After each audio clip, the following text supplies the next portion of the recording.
surprise with the bill. At Bryant, the price you're quoted is the price you'll pay. No last-minute extras for piping or ventilation alterations. Need a new water heater? Just call Bryant, 467-1111. Bryant Air Conditioning, Heating, Electrical, and Plumbing. We do whatever it takes. This is Dan Friedman. In recent years, over 1/3 of all Nebraska traffic crashes have been caused by drivers aged 15 to 19.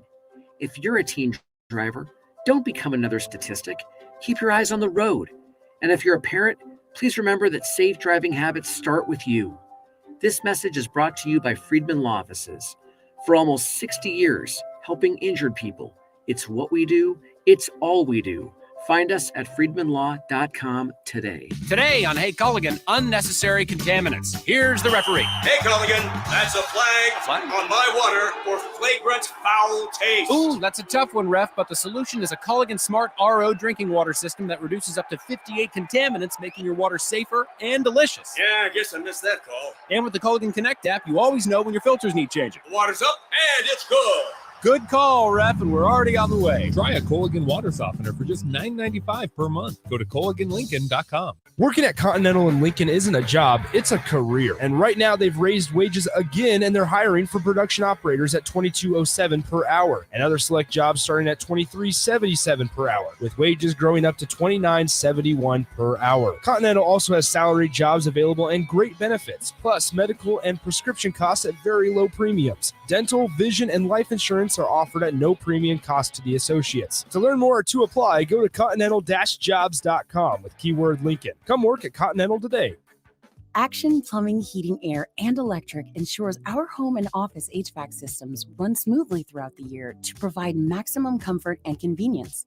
Routine maintenance reduced our operating costs just by improving the efficiency of our unit.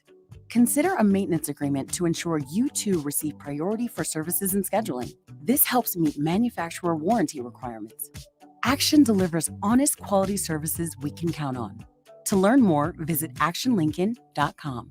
Breakfast tacos, brisket tacos, pork tacos, chicken tacos. You hungry yet? I can keep going. Pork or chicken, queso nachos, queso mac and cheese, hatch mac burritos. Now you're salivating.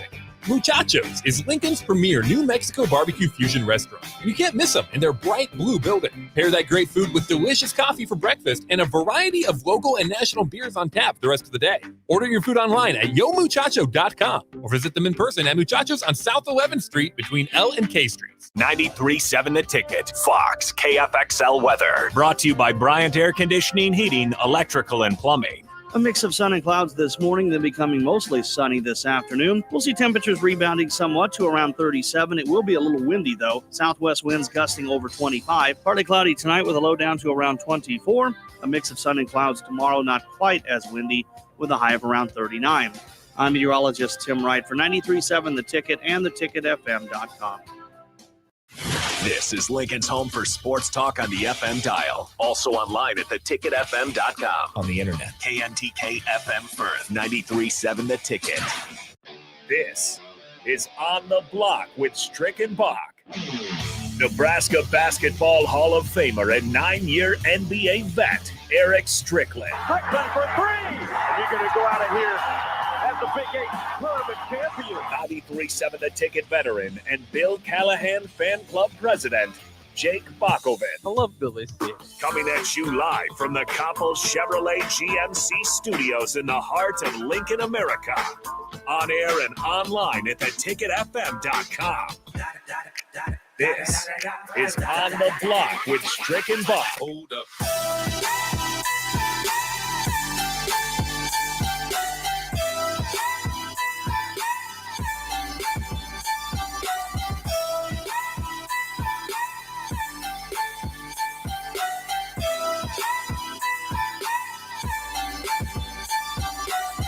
I'm Jake Bucko, and he is Eric Strickland, and this is On the Block right here on 93.7 The Ticket and theticketfm.com. You can find us on any streaming service there, YouTube, Twitch, Facebook.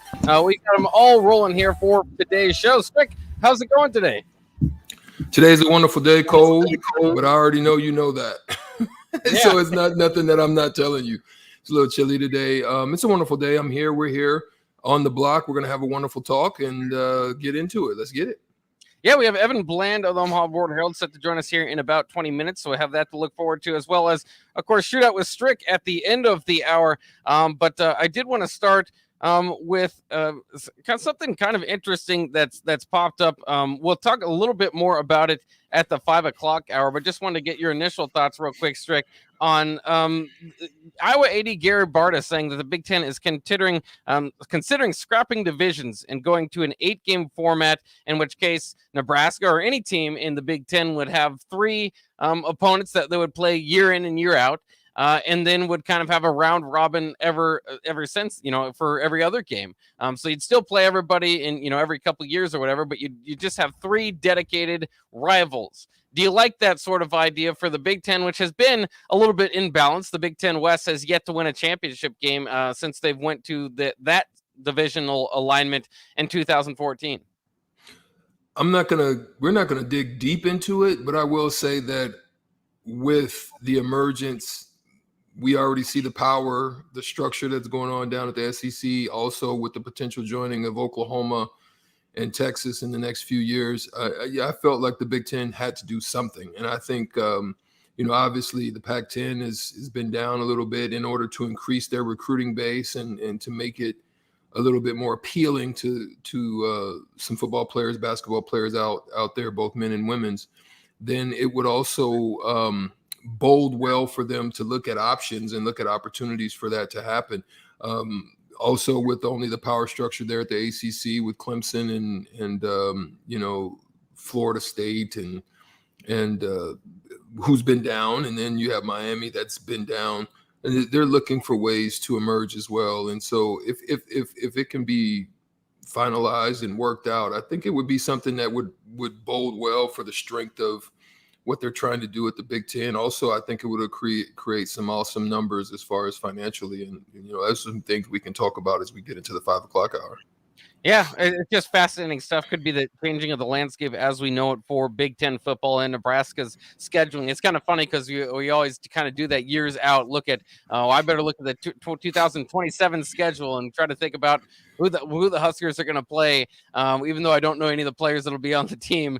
All that stuff is kind of thrown out the door in these days because you have no clue what any conference is going to look like or really anything in the next couple of years. But it will be interesting. They're discussing some ideas, so we'll see how all that kind of blend or works itself out. But obviously we won't know today, but we'll get more into that discussion, like you said, at the 5 o'clock hour. The other thing I wanted to bring up was a soundbite that we had from John Cook. John Cook, of course, the legendary Nebraska volleyball coach, still doing it well. Took Nebraska to the national championship game this past year, falling short to Wisconsin. He was actually on with early break here on 93.7 The Ticket, Jake Sorensen and Steve Sipple yesterday, and it's not so much too much having to do with the volleyball program or anything like that, but they started to get into the discussion about the athletic director position and what it's kind of like to work with Trev Alberts. And it's been known before that John Cook did apply for that position, but it was kind of just interesting to hear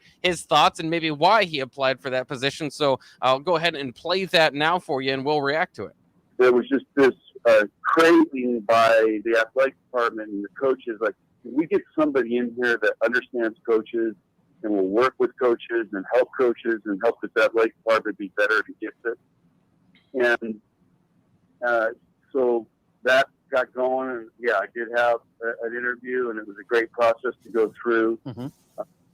But I can tell you this: when I was leaving the interview, I turned to Ronnie Green and said, "I hope we're interviewing Trev." Interesting. I said, he's really the guy we need to get. And I really believe that. But if Trev wasn't interested, I would have done it in a heartbeat because I just felt like Nebraska athletics, we were at the edge of the cliff. We had to do something, get somebody in here to build this athletic department back up. Because and I've worked with, a lot of ADs now at Nebraska. Bill Byrne, who hired me, was great. And Coach Osborne, I would have run through the wall for him. And but I think there's been a real lack of leadership, and I thank my lucky stars every day that Trev's our guy now. And there was just this craving by the athletic department and the coaches, like, can we get somebody in here that understands coaches? And there you go. It started to replay a little bit. Sorry about that. But very big words from obviously the best coach, a historic coach within your athletic department, saying they needed somebody that understands coaches. He felt like they were at the edge of a cliff. I mean, those are strong words. And not obviously very good and doesn't reflect well of what was kind of going on with Bill Moos. And of course, that was all kind of surprising to see how that moved. All right. Bill Moos kind of made it publicly known he's going to retire at the end of his contract. And then Nebraska and Bill Moos together, I forget how they phrased it or whatever, but ultimately kind of pushed Bill Moos out, and everybody kind of wondered what was that all about. This is after he even gave a win projection total as for the football team. So I always think maybe that even had a part to do with it. But it's just fascinating to see. Maybe it was kind of that attitude from Bill Moos was that he was just kind of sitting and waiting for his contract to end, and that's why they had to make that move. But there obviously wasn't very much of a feel of togetherness from the coaching staff, especially from somebody you absolutely have to take care of and make sure that you earn the respect of, is John Cook. So, I mean, it's maybe somewhat surprising to hear. Maybe you could probably see it coming to a degree there, but very surprising that it got to that point in my mind, because I always look at it like this. And John Cook, I think, could make a good AD, but you don't want to force a coach who's the Tom Osborne of his sport, right? An all-time great of his sport, out of his position because he feels like the rest of the athletic department needs for them to save him. Obviously, we saw what they did in the NCAA volleyball tournament. I'd like to keep John Cook right where he is as one of the greatest coaches in college volleyball history, and not force him to become the athletic director because he felt like the athletic department was at the edge of a cliff. Yeah, I mean, yeah, he's been great. He's had a long tenure. Yeah, he came around when Bill Byrne was still around, who obviously was the AD when I was around as well. And he's had some great guys that come through and had a good understanding of what they were trying to do with the program, and the ADs that he had the opportunity to work under were tremendous with working with the coaches, the staff, and also building the programs and the facilities to what they are today. With Tom Osborne and in that group. And obviously, Moose was a little bit uniquely different in that he was a hands-off approach guy. He deferred pretty much to delegation. He stayed quite a bit out in Montana and in his ranches and stuff like that, and pretty much let John Johnson and Garrett Classy pretty much handle a lot of the duties, to include speaking publicly to the people and working with hands-on. But he ultimately was the decision maker. He was a heavy part in making the decisions and bringing Frost and also bringing Hoiberg in. He did a wonderful job, though. I think the one thing that he did do is bringing in the gosh darn it, what's our baseball coach's name? Will Bolt. Huh? Bolt, yeah, Will Bolt. Will Bolt, yeah. He did a wonderful job in bringing Will Bolt in, who has obviously had tremendous success in the things that he's doing with the baseball program. It just hasn't panned out yet with Hoiberg and Frost right now. So that's kind of a problem. But I think the one thing that Cook likes about the Trev Albers situation, one, he's very familiar with the program. He has great history. He's been groomed. He did a wonderful job in what he did in the time that he spent there at UNO, in the things that he was building and the relationships that he's built. And he has a good understanding also in working with the players. Now, the other thing that Cook likes and is very fond of Albers is he's a very good and enthusiastic football fan. And obviously watching Trev in the 90s, and then in the 93 time that he finished there as an All-American linebacker, and in the time that he had in the pro ranks. And he said, one of the things he said is his engine runs hot when it comes to competition, the same way that Cook does. So they have some commonalities, as well as, high degree of discipline in the same manner that Cook does. And he generally cares about the state in the same way that Cook does. So they have some great commonalities, and it's always good to have one of your greatest coaches that is at the the university to give a stamp of approval to you. And so Trev's coming in. He's got some decisions to make. I think that he's into what Cook is, which is a long established, tenured building, the foundation blocks, all of those things that I think Trev Albert is looking forward to. And hopefully we can get that turned around pretty soon, and without too much animus and everybody feeling some kind of way about the way that the programs are right now. And hopefully they can give them the time to do that. We'll ultimately we'll see. The outcomes will be based on how the teams fare and where they go from here. Obviously, Scott Frost is off to a great start with his recruiting of this last year and the bringing in of the staffs that he brought in. And hopefully we'll be able to see some of that same thing and with Hoiberg finishing out the season and hopefully strong in a manner that makes you feel good about where it's going. So, yeah, those are the things that I think are in play right now, and they've got a lot of work ahead of them. And I think they're the ones that get a good understanding on where they want it to go, and they'll see it through however they see fit. Yeah, and it's been fascinating, of course, with even from the beginning of Trev Albert's introduction press conference. It was very obvious that he was very detail-oriented. He wanted to compete every day to be the best athletic department in the nation. And, some of that, it might not be – I always kind of compare it to the teacher, right? It's nice when you're in class to get a teacher that didn't really care and kind of let you do whatever you want, and you didn't take it too hard. And then, you move on to the next class, and then you complain about the next teacher. But in time, you grow to appreciate the teacher that does push you and demand stuff from you and want you to, their class is hard. It's going to take some more work than just showing up and being there. You might not like it at the time, but in the end, you kind of figure out that's the person that helps build you. And I think that that's kind of where Trev Alberts is, where it might have been easier to work with Bill Moose in that athletic department, just say hi from time to time and, never really hear too much from, whereas Trev Alberts might be breathing down your neck about this or that. But ultimately, obviously, I think the better results will come under Trev. As far as Bill Moose's legacy goes, it's going to be fascinating because, like you said, it still kind of has to write itself. His hires were just fantastic at the time. Great hires. Finally, but it was always a weird thing of, was he the guy to land Frost?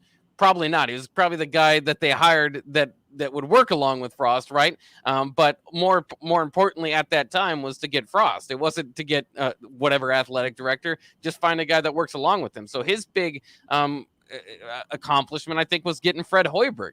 But again, you start to wonder, as compared to past ADs, if he was giving, a big, he had blank checks to go throw out there, larger profits to go throw out there at coaches, could they have done that in the past? So it's hard to kind of grade that. And then obviously neither of them have worked out, although they've been great hires at the time.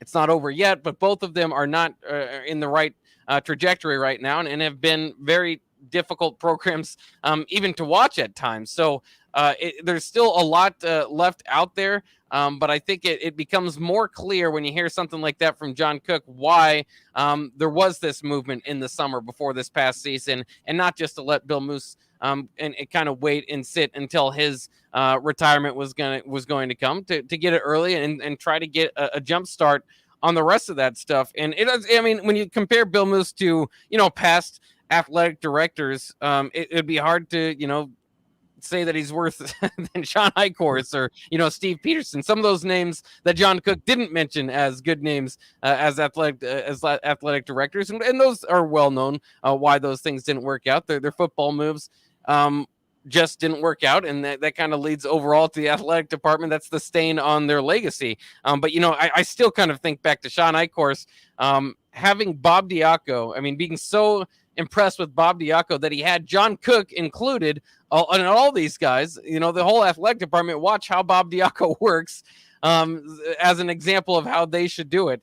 And, obviously time does not make that demonstration look any better. Bob Diaco has had plenty quick stints here and there, and he speaks very confidently, and I like Bob Diaco. There's no problem with him. I don't want him as my defensive coordinator, but as far as a guy, he's a fine guy or whatever. But he's not somebody that John Cook should be watching to get pointers on. I think John Cook's got it under control. Of course, again, that was Sean Eichhorst, but you just kind of wonder as time moves on and this legacy kind of fills out, what Bill Moose ultimately is going to be remembered for. at Nebraska. And at this point, it's just, getting great hires and not being in those hires not following through so far, outside of Will Bolt, like you said. But that's it's not the major, it's not the football or the basketball program, which is ultimately probably what it'd be graded on. Yeah, it is. So other than that, you got to look at Frost's situation. Frost is 12-2 with a 37, about 38% win percentage. Hoiberg is 14-45 with a 23% win record. And then also it gets pretty much worse from there in the Big Ten. And then also the number that really stood out for me is against the top 25 in the rankings, where Frost is 0-7 and Hoiberg is 0-16. I think those numbers are something that doesn't bode well for what it looks like right now, and I think that can be changed, but we'll see. Also, his legacy. I mean, I think you have to really look at that part of it where in 2020, COVID hit us, at that time, still during his tenure, and so there was a lot of layoffs, there was a lot of furloughs, there was a lot of a lot of departmental cost cuts that helped NU to basically deal with a financial hit to the athletic department. And he was part of battling that out, right? Losing in the Big Ten Conference and also in non-conference games, and also with regards to when to start the Big Ten season up. And, he was really a big advocate for that. And then lastly, his legacy, I think, will stand on what the overhaul of coaches were. At the NU, we talk about the big ones. We talk at the University of Nebraska. We talk about the big ones, which is the football and the basketball and the baseball. But shoot, he was also a part of the transfers of the men's tennis program, golf, women's golf, bowling, women's gymnastics, and also the rifle and men's golf team. So he was basically the coach's tenure. I mean, the coach's transition for all the dang near all the program. He was the one that did most of the hiring for that. So that's something that probably he'll be remembered for as well.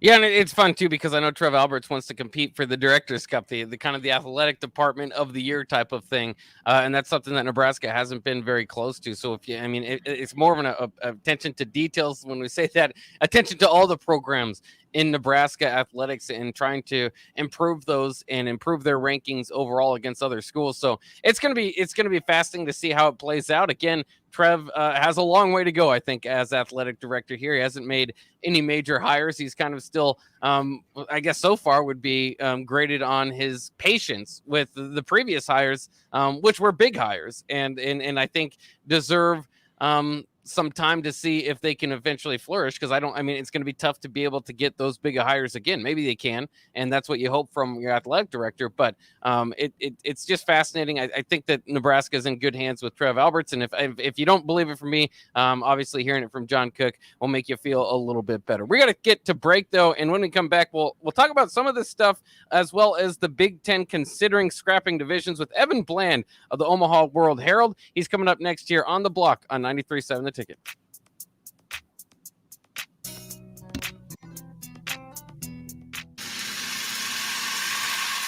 You hear that? That's the sound of extremely tender and delicious beef from Certified Piedmontese. Prime grade tenderness with a fraction of the fat and calories of normal beef. It's Nebraska-raised product and the official beef of Nebraska Athletics. Change the way you buy beef today at the Mercado by Certified Piedmontese, just north of 84th and Havelock, or at cpmercado.com. This is Dan Friedman. In recent years, over 1/3 of all Nebraska traffic crashes have been caused by drivers aged 15 to 19. If you're a teen driver, don't become another statistic. Keep your eyes on the road. And if you're a parent, please remember that safe driving habits start with you. This message is brought to you by Friedman Law Offices. For almost 60 years, helping injured people. It's what we do. It's all we do. Find us at friedmanlaw.com today. Do you know the signs of an opioid overdose? Talk to your physician and pharmacist about naloxone, a drug used to safely reverse an opioid overdose. I'm Dr. Rob Rhodes, a Nebraska family practice physician. Be Opie Ready and download a free overdose support tool, the Opie Rescue app. Search Opie Ready for more information. Paid for by the CDC. Sponsored by the Nebraska Department of Health and Human Services and aired in cooperation with the Nebraska Broadcasters Association and this station. Action Plumbing, Heating, Air, and Electric ensures our home and office HVAC systems run smoothly throughout the year to provide maximum comfort and convenience. Routine maintenance reduced our operating costs just by improving the efficiency of our unit. Consider a maintenance agreement to ensure you too receive priority for services and scheduling. This helps meet manufacturer warranty requirements. Action delivers honest quality services we can count on. To learn more, visit actionlincoln.com. Hi, this is Sean Callahan with Koppel Chevrolet GMC. New vehicle production has been increasing, but the lots will not be filling up anytime soon. In fact, most vehicles are being pre-sold and are leaving the same week as they arrive. If you want your new Chevrolet or GMC, this is a great time to build a vehicle and place an order. Our sales team will work right with you to build the exact vehicle you want. At Koppel, we appreciate your business and sell vehicles at a fair price. So come check us out or visit us online at koppelcars.com. Hi, this is Kurt, your shop manager at A1 Automotive here in downtown Lincoln. My promise to you is this: you won't find another automotive repair facility that genuinely cares about you and your vehicle. Our service is outstanding and our customer service is better. Please give me a call for all your automotive repair questions and needs. Call me at 402-477-4660. We were built on small town values, and that shows in how we treat others. A1 Automotive, always honest answers. 93.7 The Ticket, Fox, KFXL weather. Brought to you by Bryant Air Conditioning, Heating, Electrical, and Plumbing. A mix of sun and clouds this morning, then becoming mostly sunny this afternoon. We'll see temperatures rebounding somewhat to around 37. It will be a little windy, though. Southwest winds gusting over 25. Partly cloudy tonight with a low down to around 24. A mix of sun and clouds tomorrow, not quite as windy, with a high of around 39. I'm meteorologist Tim Wright for 93.7 The Ticket and theticketfm.com. Yesterday, your water heater worked just fine. Today, surprise! When you're out of hot water, just call the plumbers at Bryant. In most cases, you can get same-day water heater replacement. What you won't get is a costly surprise with the bill. At Bryant, the price you're quoted is the price you'll pay. No last-minute extras for piping or ventilation alterations. Need a new water heater? Just call Bryant, 467-1111. Bryant Air Conditioning, Heating, Electrical, and Plumbing. We do whatever it takes. Working at Continental in Lincoln isn't a job, it's a career. And right now they've raised wages again and they're hiring for production operators at $22.07 per hour and other select jobs starting at $23.77 per hour, with wages growing up to $29.71 per hour. Continental also has salaried jobs available and great benefits, plus medical and prescription costs at very low premiums. Dental, vision, and life insurance are offered at no premium cost to the associates. To learn more or to apply, go to continental-jobs.com with keyword Lincoln. Come work at Continental today. Breakfast tacos, brisket tacos, pork tacos, chicken tacos. You hungry yet? I can keep going. Pork or chicken, queso nachos, queso mac and cheese, hatchback burritos. Now you're salivating. Muchachos is Lincoln's premier New Mexico barbecue fusion restaurant. And you can't miss them in their bright blue building. Pair that great food with delicious coffee for breakfast and a variety of local and national beers on tap the rest of the day. Order your food online at yomuchacho.com or visit them in person at Muchachos on South 11th Street between L and K Streets. Back to On the Block with Strick and Bach on 93.7 The Ticket and theticketfm.com. This is On the Block here on 93.7 The Ticket. I'm Jake Bachman. He is Eric Strickland, and we are on the block every weekday from 4 to 6 here.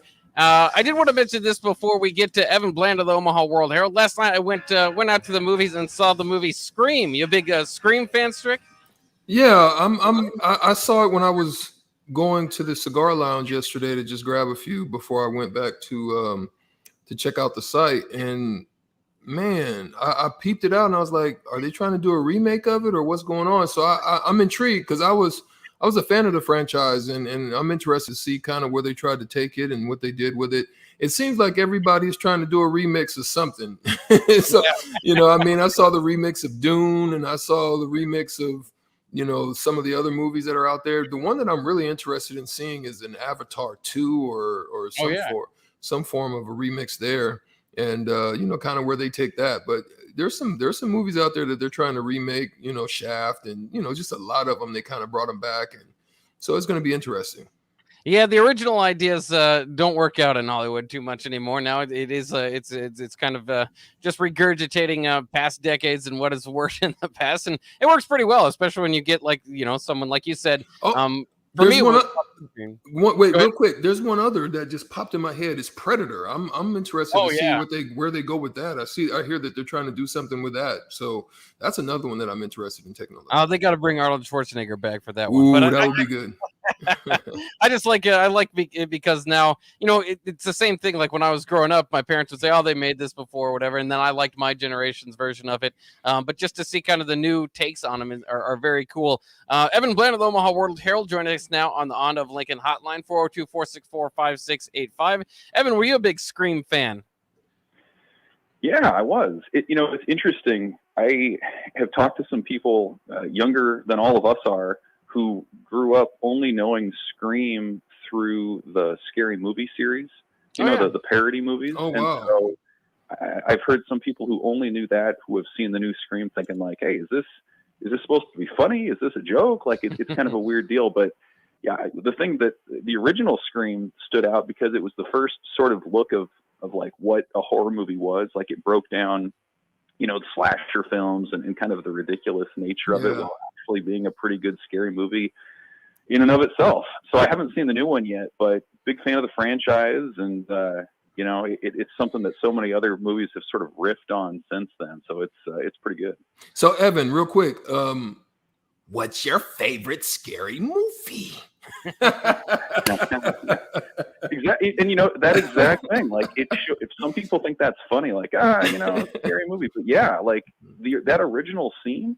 Yeah. When I first saw that was terrifying. I mean, Exactly. Hey, Evan, you know which one though, and you may be old enough to remember, and I don't know, Jake, if you remember this one, but it was the one that really terrified me, that kind of gave me that similar flow, was the one where the guy was in the house and the girl was babysitting, and he would be, "Have you checked the children?" And she would be like, "What is it?" And then all of a sudden, they found out, they called the police and they found out he's in the house. He's in the house. You don't remember that one? Oh, yeah. Mm-hmm. I do. I mean, even just talking about it, like, you get the goosebumps. I'll give you one more. For me, one of the best moments in scary movie history was the original Child's Play with Chucky. Ooh, the doll, and when the mom opens up the case, the doll had been talking, and she opens up the case and the batteries fall out. And she walks over and has to, it's the slow walk to the doll sitting on the couch, opens it up. Guess what? No batteries. No batteries. Those kind of chilling moments. I mean, that's the best. Yeah, I love our little scary movie topics, but we better get to some sporting news as well. But I would encourage anybody that if they haven't seen the new Scream, it's pretty good. So go out and watch it.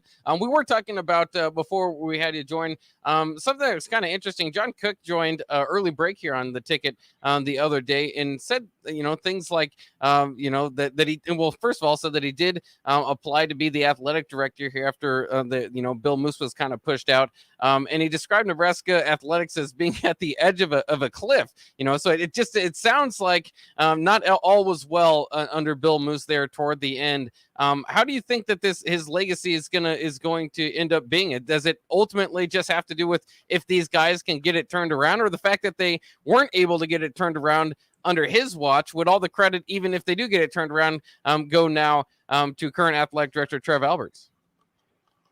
Well, it is. It's an interesting time in Nebraska history. Was Bill Moose's. I mean, he was hired to do a job essentially, and that was to find a new football coach and find a new basketball coach. And it's so interesting to look back in hindsight because, of course, in those moments, those were the home run hires. Those were the guys that fans clamored for. Those were sort of the no-brainer selections with in-state ties. I mean, Scott Frost was coming off of an undefeated season at UCF, and Fred Hoiberg still, the Bulls' tenure didn't work out, but he was still a hot commodity off of what he did in college at Iowa State as a coach. And so, it's tough because I don't think anybody could have dreamed back then that the struggles would have endured in those major men's revenue-producing sports the way that they have. And so I don't know that you can lay that at the feet of Bill Moose when just about anybody would have made those same decisions at that time. He also hired Will Bolt, who's turning out to be a pretty good decision for the baseball side. But, I think more than anything, it was sort of that the fact that he just wasn't around that often. I mean, he was back on his ranch in Eastern Washington. He wasn't a very present sort of AD. He was a hands-off guy, and a lot of coaches probably didn't necessarily care for that. And when I think of John Cook's comments and this idea that Nebraska athletics was on the edge of a cliff, to me, I just think of this idea that the more the losing seasons pile up, the more there's danger of apathy setting in, or the more there's danger of sort of this younger generation saying, this isn't very fun. I'm going to look elsewhere for my entertainment, maybe with another team, maybe, outside of college sports, whatever it might be. And so you have to find a way to rein that back in. You have to find a way to make those major sports exciting for fans, make that something that they want to go back to, something that they enjoy. And, Trev Alberts, by all accounts, has been, a mentor to Scott Frost. I think that's been evident in how he's conducted himself and some of the moves that he's made in the off season. And, he's a very present AD. He attends, you go to a rifle event, he's probably going to be there. Go to a bowling event, he's probably there in addition to the big stuff. And I think that sort of, focus throughout the department, and certainly with the major sports, is going to benefit Nebraska moving forward. Hey, Evan, EB, it's Strick. Listen, you wrote a good article about Trey Palmer, and I really enjoyed that. I thought it was a very good article. One of the things I liked about what he said, and he quoted, is that, I just want to start somewhere fresh and new and have new beginnings. And the one thing I loved about what he said, I'm going to shock the world. Do you think it's overconfident, or do you think it's good to have that type of confidence coming in when there is a void and there's a need for a top tier number one guy at that wide receiver position that's wide open? I love the attitude and the confidence. I mean, that's something Nebraska has needed for a while. I mean, both as a wide receiver, a game breaker, and also certainly in the return aspect of the game too, where Nebraska just hasn't had an explosive guy really since J.D. Spielman, and you could go farther back before that, since they've just had a game breaker in that part of the game. And so, you look at what Palmer has done at LSU. I mean, he's returned a kickoff against South Carolina. He's returned a punt. He's come up with big plays in terms of catching the ball in big moments in SEC games. And, if you can have that kind of production at that level, if you have the pedigree of a former 5-star recruit, then coming to Nebraska, you should be feeling good about what you can do. Not to say that it's a big step down or anything like that, but if you can produce and you have SEC film the way that he does, then, suddenly this idea of playing Ohio State or playing Michigan or whatever is just another big game. And it's a big game, that he has experience already playing in. So absolutely, I think that's the kind of swagger that you want. I think that's the kind of swagger that Mickey Joseph has as an assistant coach, as a recruiter who's bringing in these kind of players. And, you talk about flipping a lot of these close losses and finding a way to get to a bowl game and beyond. I think part of that is with this kind of attitude that says, how can we turn it around, or,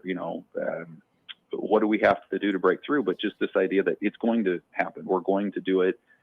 I have the ability to do it. All that stuff, I think, that swagger does tend to translate onto the field. I think if you watch his highlights, you see that.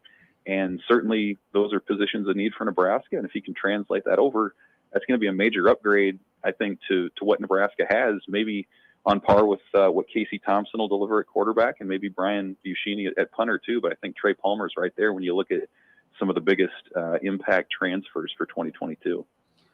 Some news today, too. Iowa Athletic Director Gary Barta said that the Big Ten is considering scrapping their divisions and going to an 8-game format. This as part of their deal, obviously, to get more games going with the Pac-12 and the ACC and that handshake agreement they have there. The idea would be then that Nebraska and every team in the Big Ten would have 3 permanent crossover games that they play year in and year out, and then kind of a round robin from there for the scheduling. So they play the remaining teams every few years or whatever. Do you think that that's good for Nebraska, I guess, going away from a very attainable vision? Because it seems like for the Big Ten, it might be better in the long run to get the 2 best teams in the championship game. But what does that mean for Nebraska, do you think? Yeah, I mean, that proposal that I read, it sounded like there would be these pods, and maybe Nebraska's pod of teams that they would play every year would be like Minnesota and Iowa and Wisconsin, I think it was, which would be interesting. I mean, I think you could make the argument either way. Like, as it stands, certainly the West Division is the easier division to win when you're opposite of Penn State and Ohio State and Michigan and Michigan State. But at the same time, like it would just depend on how the rotation played out. Because if you say, for example, your schedule hits in such a way that maybe you don't play Northwestern when they're having a good season, or maybe you don't play Purdue when they're having a good season, but you get Indiana and you get Rutgers and you get maybe Michigan State when they're down. Like, I think you could play it out to where it could be advantageous on the other side too. But it's true. Like, if you're talking about getting into a Big Ten title game, and in that scenario you'd have to finish top 2 in the regular season, it's true that would be more difficult, I think, for Nebraska. I think that's not going out on a limb to say, because in that situation you're obviously going up against Michigan and Penn State and Ohio State and everybody else. But it's interesting because it's all sort of contingent on what happens with the college football playoff. And I know Trev Alberts told us this a few months ago, and other people are sort of reporting it now, that they're sort of waiting to decide whether to go back to 8 conference games as the Big Ten, depending on whether the playoff expands to 8 teams or 16 teams or whatever it might be. And so I do think there is sort of this other side of it that is pretty interesting, where, hey, if you're playing 8 Big Ten games and maybe you play an ACC opponent every year or a Pac-12 opponent every year, I think that'd be fun too, just for the chance to travel and for Nebraska fans and other Big Ten fans to see teams from out of the conference. But a lot up in the air, and I think, again, it just sort of boils down to there needs to be resolution with the college football playoff before these other conferences, including the Big Ten, really start to respond. Hey, Evan, what do you think about this? Obviously there was the COVID situation and the postponement of games made it a little difficult. And then all of a sudden you have a pop-up on a Thursday for a double match for Wisconsin, both men's and women's. What do you think about that format, and how do you think that'll play out? And do you think that could be good for the basketball program to do things like that every now and then? Yeah, I mean, I'd be for it. It kind of has that high school vibe, right? Of like girls and boys varsity going, and it's not quite like that, but just this idea that you could spend an afternoon in and around PBA. You go to the women's game, maybe you go out and grab a bite or grab a drink, and then you come back for the men's game. I think that'd be a ton of fun, and certainly with the COVID pause, there's an appetite to get back out there, and kind of like we've discussed before, I think some of the downtime could actually benefit the men's team coming off of some of their COVID issues and some of their injury issues, and just psychologically.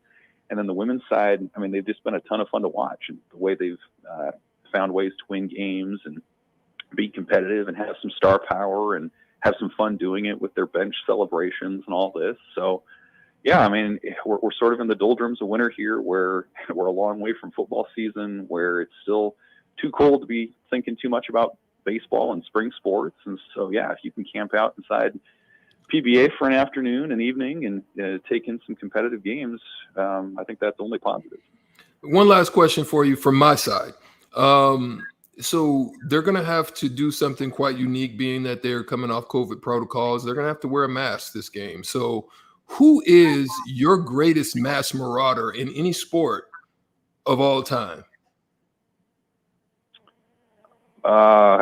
masked marauder. Yeah, Like, so they got to wear a mask. So like, for example, when Kobe had to wear it from when he broke his nose, so forth and so on, and then you had other players, and you have wrestling. You have wrestling also, like Rey Mysterio out there. So who's like your greatest masked marauder? Okay, well, I'm gonna have to go. I'm a San Antonio Spurs fan, so I'm gonna go Manu Ginobili when he wore the face mask after a broken nose, and guys didn't do that a lot, I don't believe, at that time. And it was kind of the clear mask, and he was at the height of sort of his sixth man stardom at that time, and it sort of added a little mystique to it. And I think it wasn't too long after that he like swatted down a bat inside their home arena. So I think that the mask, if I remember right, sort of added to the mystique of what he was doing at that time. So I'll go with Manu Ginobili. Oh, that's a very good answer. I think he did swat that bat on Halloween Day of all things. I think that was quite a fun time. Manu Ginobili was awesome. He's Evan Bland of the Omaha World Herald. Evan, thanks for your time this week. We'll give you a call back next week. Hey, thanks, guys. This was fun. All right, there he goes. Again, Evan Bland of the Omaha World Herald. We got to take a quick break. When we come back, you're going to want to call right now, actually, 402-464-5685. It's time for Shootout with Strick. Your chance to win $15 to Buffalo Wings and Rings. All you have to do is beat Strick in our Shootout game. Today, the topic is Kobe Bryant. It's 2 years after, this is the 2-year anniversary of actually Kobe's passing. So we'll do a little game show based on Kobe Bryant. Your chance to win $15 to Buffalo Wings and Rings. Call right now, 402-464-5685. That's next right here on the Block.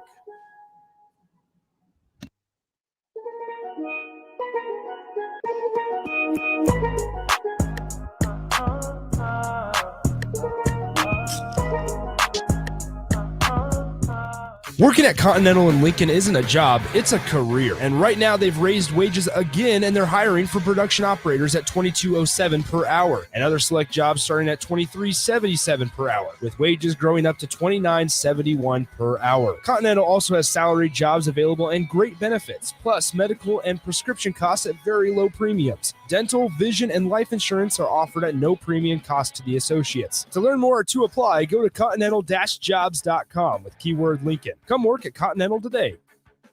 Yesterday, your water heater worked just fine. Today, surprise! When you're out of hot water, just call the plumbers at Bryant. In most cases, you can get same-day water heater replacement. What you won't get is a costly surprise with the bill. At Bryant, the price you're quoted is the price you'll pay. No last-minute extras for piping or ventilation alterations. Need a new water heater? Just call Bryant, 467-1111. Bryant Air Conditioning, Heating, Electrical, and Plumbing. We do whatever it takes. Hi, this is Sean Callahan with Koppel Chevrolet GMC. New vehicle production has been increasing, but the lots will not be filling up anytime soon. In fact, most vehicles are being pre-sold and are leaving the same week as they arrive. If you want your new Chevrolet or GMC, this is a great time to build a vehicle and place an order. Our sales team will work right with you to build the exact vehicle you want. At Koppel, we appreciate your business and sell vehicles at a fair price. So come check us out or visit us online at koppelcars.com.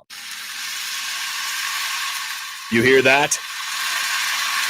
That's the sound of extremely tender and delicious beef from certified Piedmontese. Prime grade tenderness with a fraction of the fat and calories of normal beef. It's Nebraska-raised product and the official beef of Nebraska Athletics. Change the way you buy beef today at the Mercado by Certified Piedmontese, just north of 84th and Havelock, or at cpmercado.com. Breakfast tacos, brisket tacos, pork tacos, chicken tacos. You hungry yet? I can keep going.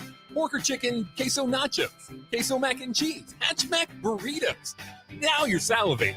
Muchachos is Lincoln's premier New Mexico barbecue fusion restaurant. You can't miss them in their bright blue building. Pair that great food with delicious coffee for breakfast and a variety of local and national beers on tap the rest of the day. Order your food online at yomuchacho.com or visit them in person at Muchachos on South 11th Street between L and K Streets. You spend more time in your garage than outdoors in the wintertime. Isn't it time to get it organized? Call Travis at Classic Garage Solutions for his variety of organization packages. Turn your garage from a cluttered mess to a clean, organized space that'll be the envy of the neighborhood and something you can be proud of. You don't need to bring the same clutter from last year into the new year. Travis has storage options for cabinets, monkey bar shelving, or slat wall, and more. Call Classic Garage Solutions today at 402-730-1638. 93.7 The Ticket, Fox, KFXL weather. Sponsored by Security First Bank, a relationship you can count on. A mix of sun and clouds this morning, then becoming mostly sunny this afternoon. We'll see temperatures rebounding somewhat to around 37. It will be a little windy, though. Southwest winds gusting over 25. Partly cloudy tonight with a low down to around 24. A mix of sun and clouds tomorrow, not quite as windy, with a high of around 39. I'm meteorologist Tim Wright for 93.7 The Ticket and theticketfm.com. Early break with Sip and Jake. Pleased and honored to be joined by Nebraska volleyball coach John Cook. If Trev wasn't interested, I would have done it in a heartbeat because I just felt like Nebraska athletics, we were at the edge of the cliff. You know, we had to do something, get somebody in here to build this athletic department back up. I thank my lucky stars every day that Trev's our guy now. Early break with Sip and Jake from 6 to 8 every weekday morning on 93.7 The Ticket. Casey's General Store is giving you the chance at winning 2 free tickets to a Nebraska home basketball game this season. Stop by any Casey's location in Lincoln throughout basketball season. Enter your name into the registration box, and you'll have a chance to win 2 tickets to an upcoming Nebraska basketball game. Every drawing will occur at least 24 hours before the game that has its selected winner. So make sure to get to any Casey's in Lincoln today for your chance at 2 free tickets for Nebraska men's basketball games.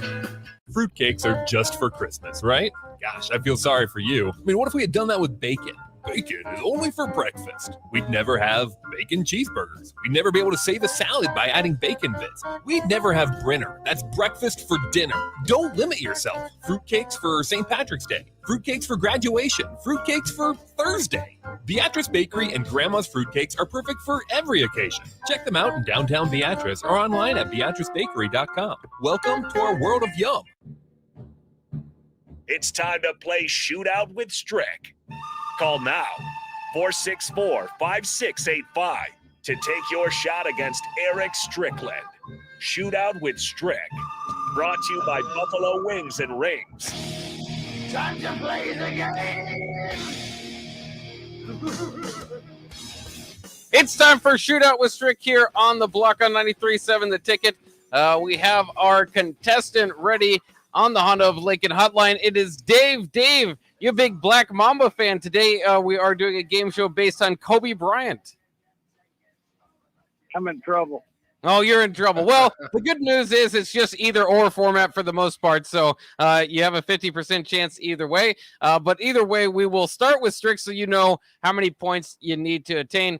Strick, were you a big Black Mamba fan? I know you probably played against him a few times, had a chance to rub elbows with him in the very least. But it just as a player, was he a guy that you could look up to? Well, we came in the same year, so from that standpoint, you know, we were pretty much competitors throughout my career. So I just definitely had a respect for him and his drive and his passion for the game. So from that standpoint, yeah. Yeah, very cool stuff. So obviously, you being in that same draft class, you might have a pretty good chance at some of these picks. So we'll see here as I set it up. But are you ready, Strick? Ready.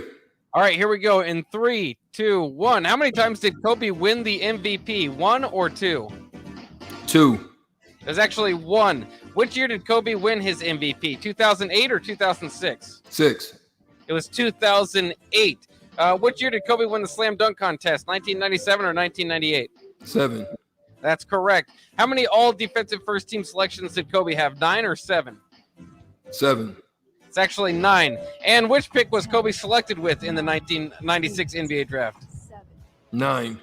It was actually 13. So I think you have 1 point there, which will give Dave a shot because he did not believe in himself very much to begin this thing. So at least he'll get a chance here to go home with the chicken. Well, Dave, I didn't have the Mamba mentality today. I just was really trying to help him out since he didn't seem like he was so excited about it. There you go. You got to keep it interesting in the lace. Dave, are you ready? I guess. All right, here we go in 3, 2, 1. How many times was Kobe selected as an All-Star? 16 or 18? 16. It's actually 18. How many times was Kobe the scoring champion? 4 or 2? 2. It was 2. How many finals MVPs did Kobe win? 2 or 3? 3. It's actually 2. How many all NBA first team selections did Kobe get? 9 or 11? 9. It was actually 11. Who did the Lakers trade in order to get Kobe's draft rights? 8, 7, 6. You're not giving me a choice? 4, Oh, not on that one. That's the money ball. 2, 1. I don't know. Oh, that's okay. Time ran up. That one's I forgot to explain. That was the money ball. So that one you don't get a choice. But either way, we go to the tie. What was break. the answer? It was Vlade Divac, actually, was traded for Kobe Bryant. The Lakers were looking up to open up cap space to actually go sign a guy named Shaquille O'Neal. So it worked both ways there for the Lakers. Vlade was pretty good. Yeah, he was good. More so in Sacramento, but he was all right. Up there for a minute. So let's go to the tiebreaker. It's pretty simple. I'll give you the question, Strick. You give me the number, and then Dave, you can choose over or under, and that will decide the winner. Of course, if Strick gets it on the nose, then we can't really help that. He's just a wonderful guest, or a very knowledgeable guest from Strick. So, Strick, what was Kobe's career high for points per game? 26. Was it above or below 26, Dave? That's career high for points per game. Yeah, points per game. I'll say above. It is above. That means that you are the winner, Dave. So congratulations. You get a nice boom shakalaka from the crowd. And even Stone Cold will get the shout out for you. Congrats. Any trash talk you want to bestow on Strick for your victory? Well, I can't say I had a real thoughtful chance at it. I just took some stabs.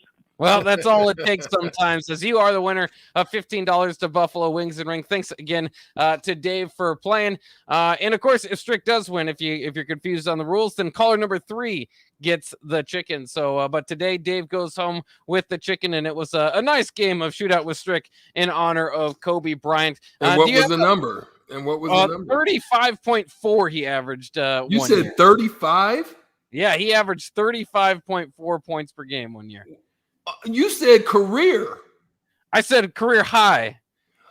Oh, if I would have known that, I thought it was a bit of a low guess from you. Yeah, I thought you said for his career, like over the course of his career. Oh, no. Oh, see, there's where the confusion comes in. That's why you lost. Strick. Do you have a favorite memory from playing on the court with Kobe? I mean, we started out, I think my first year, he helped me to basically secure my contract, I think, because we competed in the summer league, and I think I averaged like 26 a game, and he averaged in the 20s, and we were kind of going at it a little bit. So I love those aspects of it. I mean, I always pretty much battled and we competed, and he's very similar to MJ in that you just gotta be there. He's got counters for days. He's gonna counter everything you do, and you're gonna be there, and he's gonna hit, and you just gotta keep it moving. It's the same with like Allen Iverson, high volume shooters. You just gotta be there, and that's how it was with Kobe. You know what I mean? He's gonna do his thing. You just gotta be there. You don't want to be on the highlight too much, though. Like you said, you both with the same draft class kind of grew up in at that same time. Did you watch his game evolve as well? From playing him in year 1 to maybe year 5 or 6.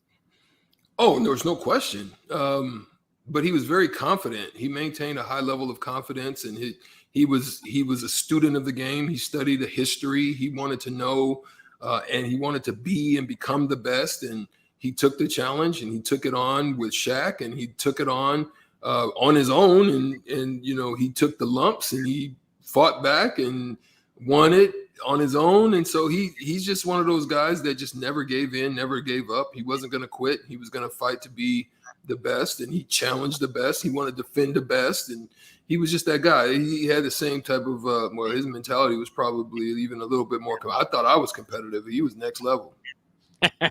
Yeah, obviously an all-time great was Kobe Bryant. Again, today, the 2-year anniversary of his passing. So RIP to Kobe there.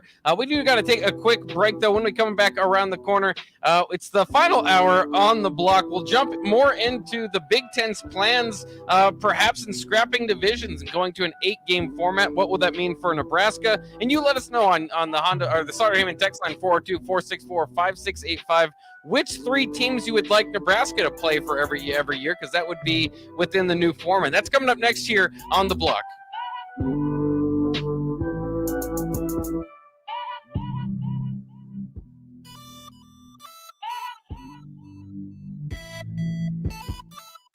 This is Lincoln's home for sports talk on the FM dial. Also online at theticketfm.com. On the internet. KNTK FM Firth, 93.7 The Ticket. Hi, this is Sean Callahan with Koppel Chevrolet GMC. New vehicle production has been increasing, but the lots will not be filling up anytime soon. In fact, most vehicles are being pre-sold and are leaving the same week as they arrive. If you want your new Chevrolet or GMC, this is a great time to build a vehicle and place an order. Our sales team will work right with you to build the exact vehicle you want. At Koppel, we appreciate your business and sell vehicles at a fair price. So come check us out or visit us online at KoppelCars.com. You want to feel important. You want to be a part of something bigger, something that matters and can help change things. You want to feel like you belong. We know. We felt that way too. And that's why we did something about it. We aren't just Army National Guard soldiers. We are normal people just like you. And together, we can make a difference. Take on your legacy. Visit NationalGuard.com to find out more. Sponsored by the Nebraska Army National Guard. Aired by the Nebraska Broadcasters Association at this station. You spend more time in your garage than outdoors in the wintertime. Isn't it time to get it organized? Call Travis at Classic Garage Solutions for his variety of organization packages. Turn your garage from a cluttered mess to a clean, organized space that'll be the envy of the neighborhood and something you can be proud of. You don't need to bring the same clutter from last year into the new year. Travis has storage options for cabinets, monkey bar shelving, or slat wall, and more. Call Classic Garage Solutions today at 402-730-1638.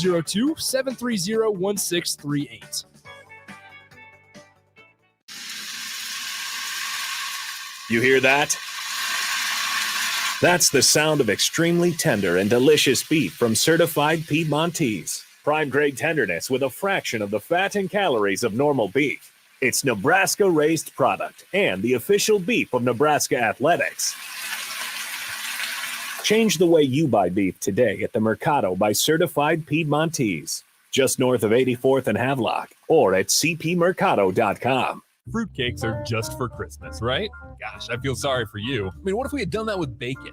Bacon is only for breakfast. We'd never have bacon cheeseburgers. We'd never be able to save a salad by adding bacon bits. We'd never have Brinner. That's breakfast for dinner. Don't limit yourself. Fruitcakes for St. Patrick's Day. Fruitcakes for graduation. Fruitcakes for Thursday. Beatrice Bakery and Grandma's Fruitcakes are perfect for every occasion. Check them out in downtown Beatrice or online at beatricebakery.com. Welcome to our world of yum. Casey's General Store is giving you the chance at winning 2 free tickets to a Nebraska home basketball game this season. Stop by any Casey's location in Lincoln throughout basketball season. Enter your name into the registration box, and you'll have a chance to win 2 tickets to an upcoming Nebraska basketball game. Every drawing will occur at least 24 hours before the game that has its selected winner. So make sure to get to any Casey's in Lincoln today for your chance at 2 free tickets for Nebraska men's basketball games.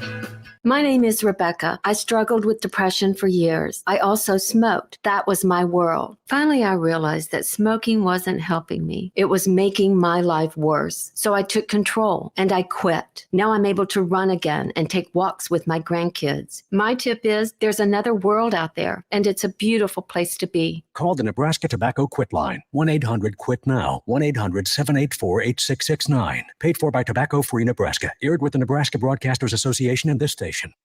This is your High School Minute. With your Southeast Community College High School Minute, I'm Harrison Arns.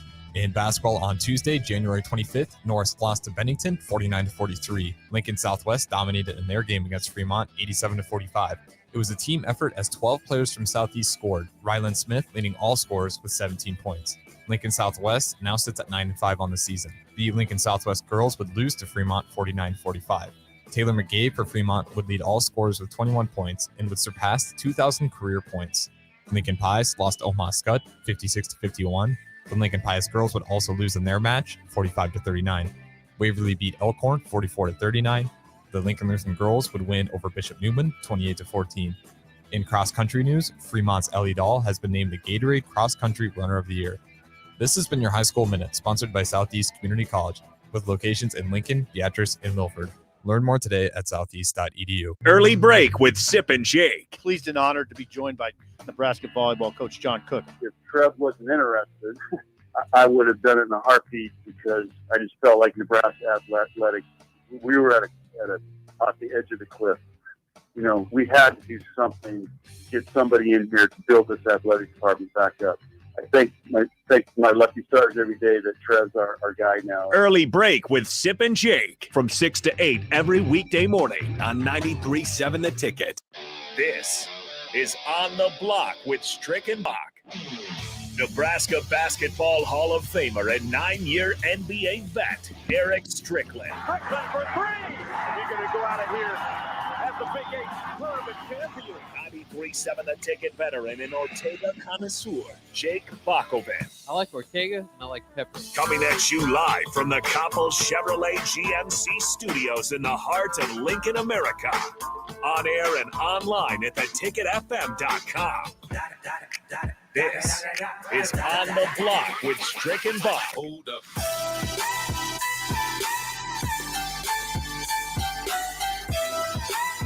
Welcome back to On the Block with Strick and Bach.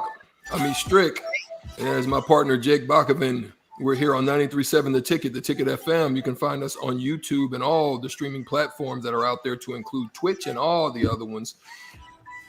We're in the second hour of the show. We had a great show in the first hour, great talks with Evan Bland, and just had some wonderful discussions about what we're trying to accomplish, and Bill Moose and Trev Albers and what they're doing at the program, and how bad it is and how good it is and how good it wants to be. So we're going to take this second hour and we're going to talk about the Big Ten and the possible linkage between the Big Ten, the Pac-12, and the ACC, and how that would look, and if it would look good, and if it would be a good look for the Big Ten and the University of Nebraska. So my partner, Bach, we kind of discussed it a little bit. We touched on it a little bit.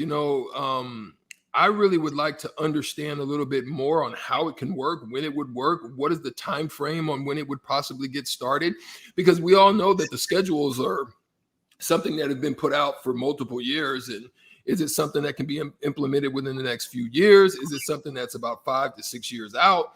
Because we know that the SEC is about to unite and create a super conference with some of the additions of the top teams out of the Big 12. I don't know how that's going to bowl for the Big 12. I hear Cincinnati is trying to move over. There's a few of those teams that are trying to get involved and get in. We know that the ACC has been kind of down, with Florida State being down, Miami's being, in some low years, Clemson not being a top tier as they've normally been and dominated in the past. Maybe they're looking to do something. We know that the Pac-12 lost every bowl game last season. I think they were 0-6, to include the Utah game, in which there was a valiant comeback. They looked like they were going to pull it out against O State, but the valiant comeback there, and they ended up losing all those games.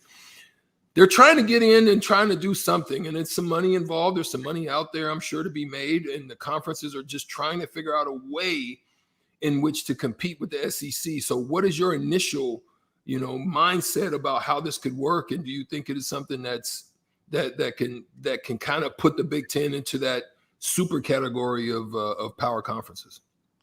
Well, I think if the Big Ten truly wants to compete with the SEC, I've said it before, I think your additions, you'd have to go out there and grab like Notre Dame's and Southern Cal's. I mean, that's how big. That's why the landscape it was so ever changing, and it was so big that the SEC grabbed Oklahoma and Texas. Those are big brand name schools. But now you're kind of looking at kind of what do you do from here? And it's all basically a waiting game, and these dominoes are going to have to start following. We heard from Steve Sipple that he's talked to an athletic director who mentioned that they were hesitant to to move past or go to expand the playoffs until they kind of figure out this NIL type of stuff. Well, we just heard from Evan Bland that the athletic directors are also hesitant to move to a 8-game format from a 9-game format as far as conferences go, as far as the Big Ten goes, conference games, until they know whether the playoffs is expanded or not. So all this stuff is kind of cyclical, and some of the dominoes are going to have to start falling before we get into this thing. But as far as the idea that Iowa AD Gary Barta laid out is that the divisions would be gone. So, that's kind of a format that Nebraska's had since the Big 12 North and South started in 1996. That would be interesting. And then you'd kind of play 3 teams every year, and then the rest of the teams in the Big Ten you'd play on a rotational basis. So it's just fascinating. I think that for a lot of those schools, the math is going to have to work out where you might miss a rivalry or two to play every year. And there are a lot of rivalries within the Big Ten, but for Nebraska, of course, there aren't that many. So you wonder if they'd be able to maintain their trophy games, which is considered their biggest rivalries with Iowa, Wisconsin, and Minnesota, as their kind of as the 3 teams that they would play. I think that would make sense regionally. I think as far as a competitive standpoint, it makes sense. But then when you start looking at it, it's not just keeping those rivals together. It's the quality of competition has to kind of be fair across the board, right? If Michigan's playing Michigan State and Ohio State every year, you almost have to make their final one, Rutgers or something like that, a lower level program, because if you kind of put everybody in their pods based on where they are right now, regions, it's not going to work up or split up evenly, and then you might have Northwestern, Illinois, and Purdue playing each other all the time, which wouldn't be necessarily fair for the rest of the teams when you're looking at conference schedules and taking the 2 top teams in the end, because I think that's ultimately the goal. Is there is an imbalance between the Big Ten East and the Big Ten West. It was built that way. I've been saying it for since they made the decision to go away from legends and leaders. You can make fun of legends and leaders and the namesake and all that stuff for it as much as you want, but those divisions competitively were built a little bit better than this geographical split between East and West, where the East has won every Big Ten championship game. And generally, when they're going into those championship games, the West team is generally, except for that one year with Iowa, not looking at a playoff spot to begin with. And the East is. I mean, that's what they're fighting for. So it's just not built evenly right now. So I think that it would help that, but it would be an adjustment again to, I mean, you're still playing conference teams, same year in and year out. And then, like you mentioned, you'd get that one game with the ACC or the Pac-12 every year. So it's not that big of a difference. It wouldn't be, changing college football too much as we know it. The schedules would play out pretty close. And I think it would help develop those rivals for every team that has, is in those pods, right? Those 3 teams that you play every year, that strengthens those rivalries for a little bit until, of course, the next big change is made. I mean, you made a very good point with regard to the dropping of the divisions. I think the divisions in themselves are something that it's going to be difficult for those bottom tier teams to kind of fight their way out. But I think it's just going to make and bolster the conference and make it that much stronger from top to bottom. I think you got to figure out a way to make it interesting. And you don't want to be the one, you don't want to be the top team and has to always consistently be battling against. I can understand that part. You don't want to be like Ohio State and that one clip, of a Penn State clipping you off or a Michigan clipping you off. And just to have that format of a round robin, I kind of think it's interesting. I don't know how it would play out, but it's dropping the divisions in which you're right, man. It just seemed the dominance of the East just made it in some aspects kind of uninteresting when you get down to the bottom half of it, of the the conference, and you're about to go into the Big Ten championship game. So I think it's going to create a little bit more interest, a little bit more eyes. You've got to look at it and weigh it out, and in your scheduling too. I mean, you've got to make sure that you bolster a strong enough schedule in order to put yourself in a position that if you were able to knock it off and put in that work.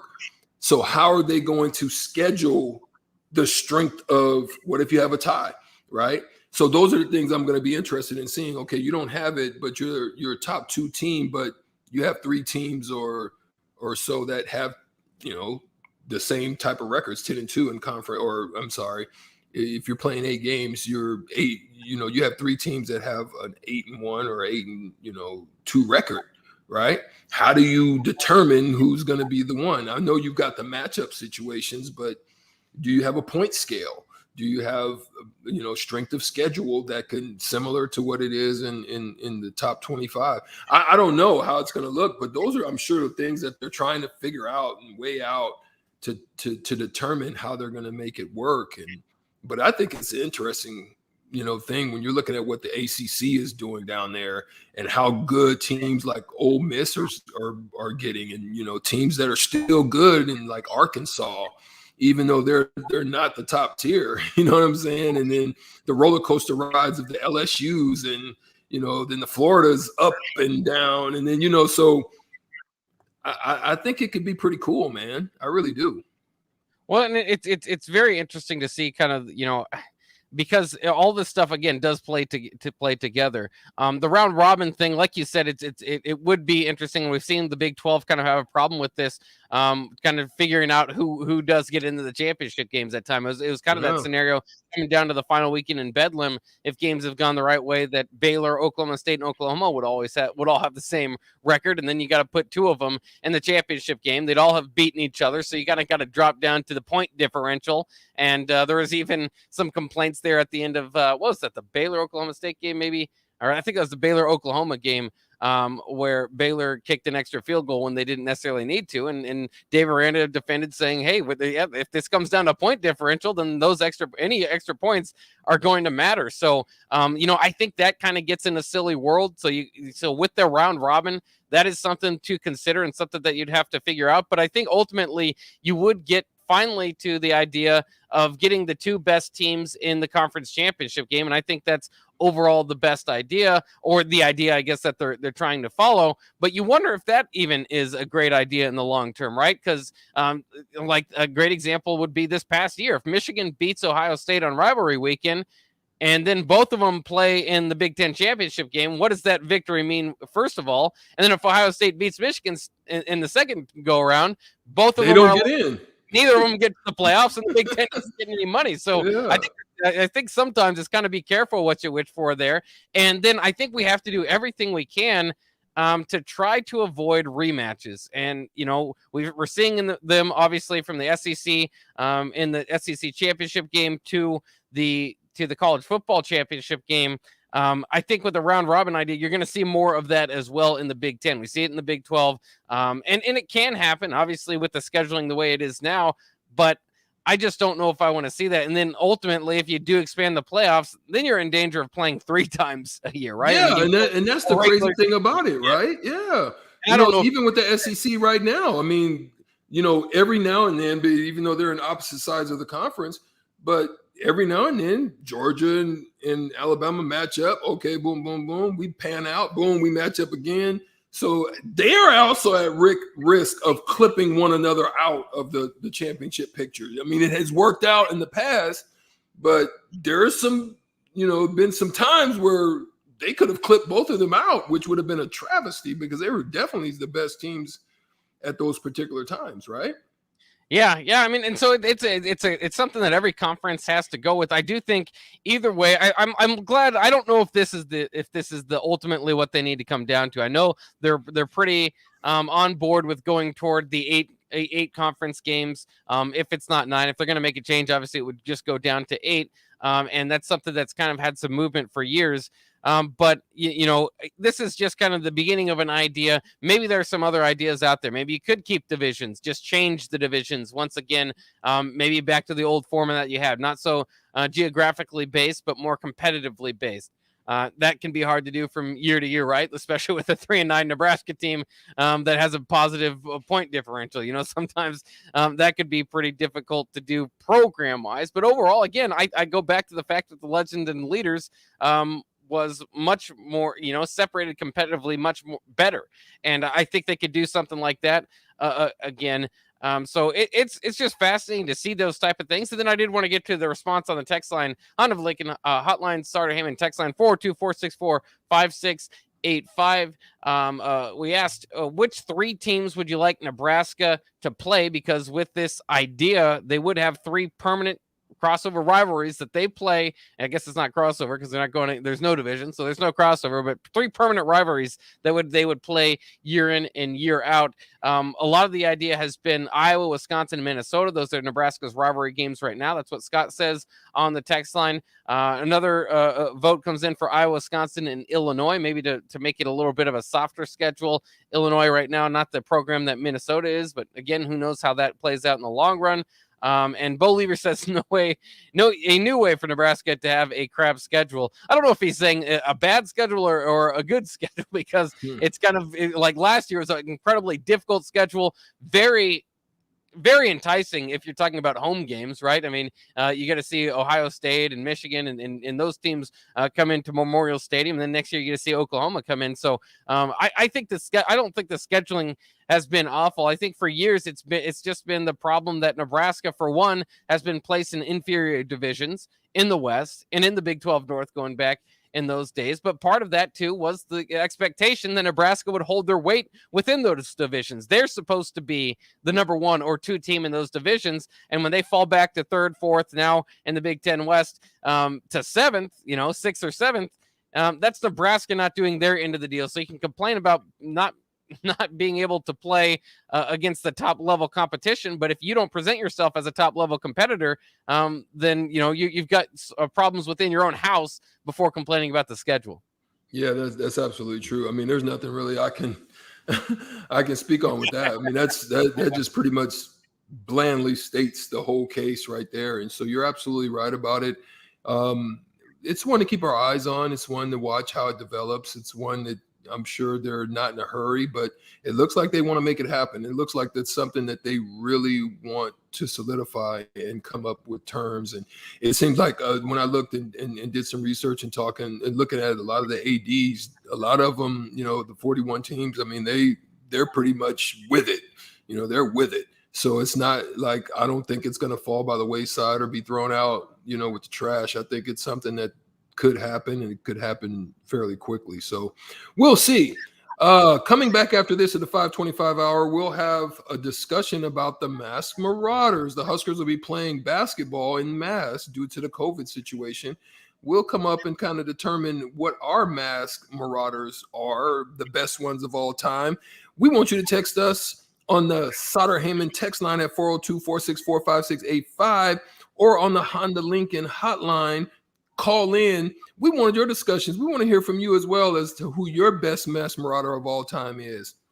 We'll hear when we come back after this.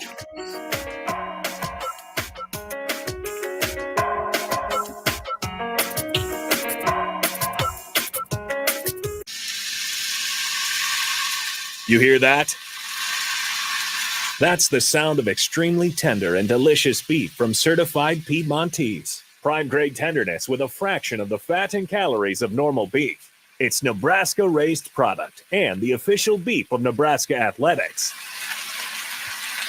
Change the way you buy beef today at the Mercado by Certified Piedmontese, just north of 84th and Havelock, or at cpmercado.com.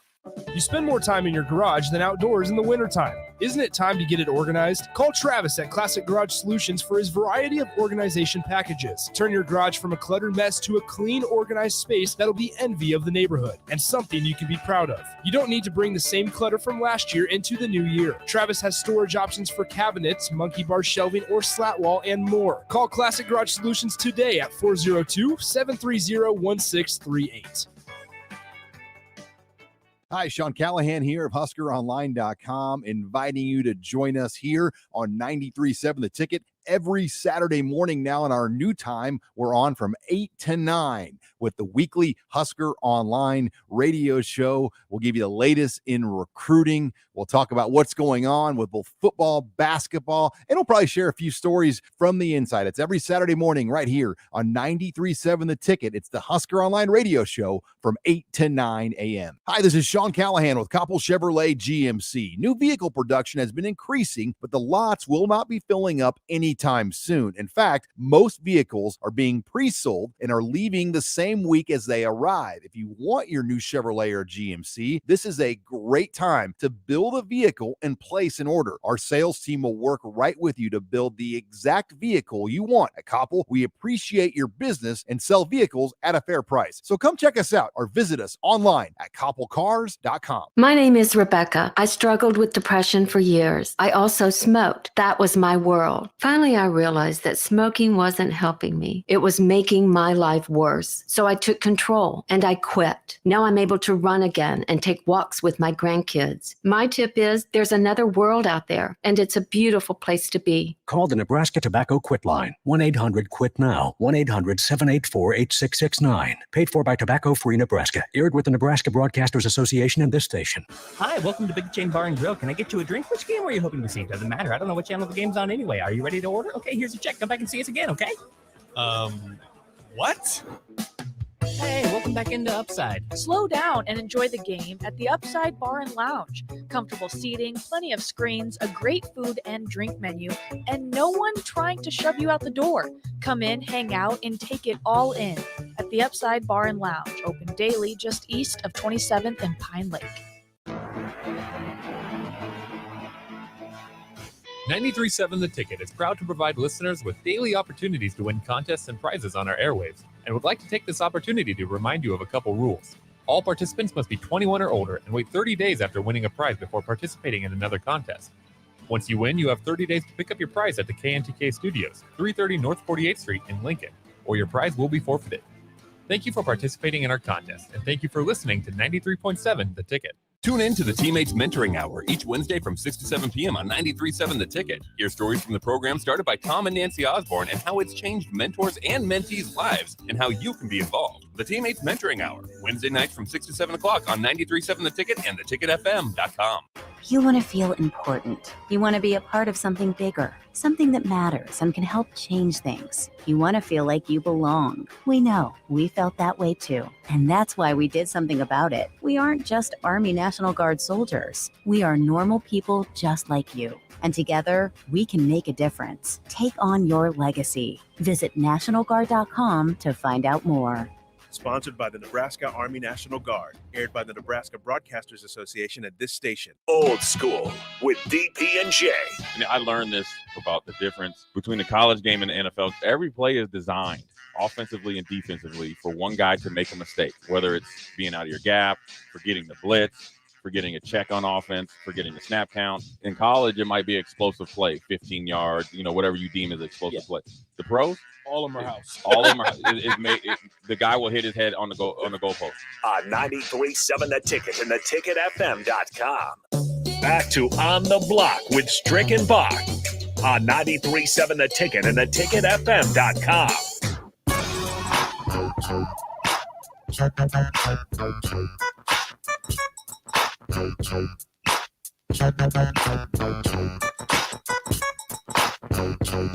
Welcome back on the block with Strick and Bach.